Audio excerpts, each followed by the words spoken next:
The origins of this ritual date back to the 15th century when nearly all papal conclaves began to take place in Rome. At the time, the practice of burning ballots served a strictly practical purpose to prevent vote tampering and ensure the secrecy of the proceedings. Over time, the smoke rising from the chimney became more than just a safeguard. It became a symbol. Initially, this smoke signaled only failed votes. Dark, black plumes meant the cardinals had not yet reached a decision. It wasn't until the 1914 conclave, held inside the frescoed Sistine Chapel, that white smoke was first used to indicate the successful election of a new pope. In 1823, long before white smoke became standard, a different signal was briefly tried. A guard fired blanks from a gun to mark the moment a pope had been chosen. That idea didn't last, but it reflected a centuries-old desire to make the moment unmistakable to the outside world.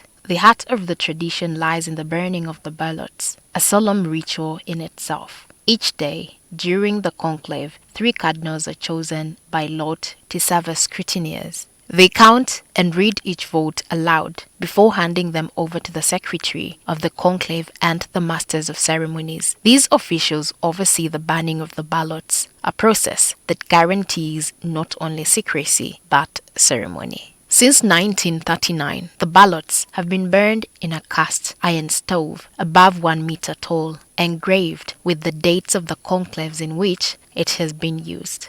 It features 2 doors, one below for lighting the fire and one above for feeding in the ballots. In 2005, during the election of Pope Benedict XVI, the Vatican introduced a second modern stove connected to the same chimney. This stove, used in conjunction with the original, burns chemical compounds to ensure the color of the smoke is unmistakable. Black smoke, indicating no decision, is produced using potassium perchlorate, sulfur, and anthracene. White smoke, signaling the election of a pope, is made with potassium chlorate, lactose, and pine resin. Behind the scenes, the Vatican prepares for every possibility. A technician remains in a small control room near the Sistine Chapel throughout the conclave, ready to activate the electrostove or resolve technical issues to ensure nothing interferes with the momentous signal.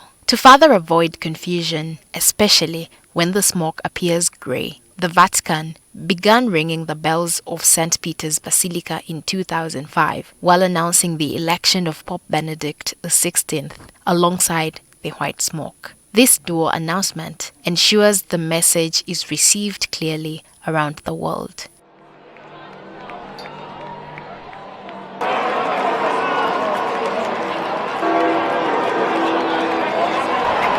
Then, at last, the world watches the chimney. If the smoke is white, the bells begin to toll.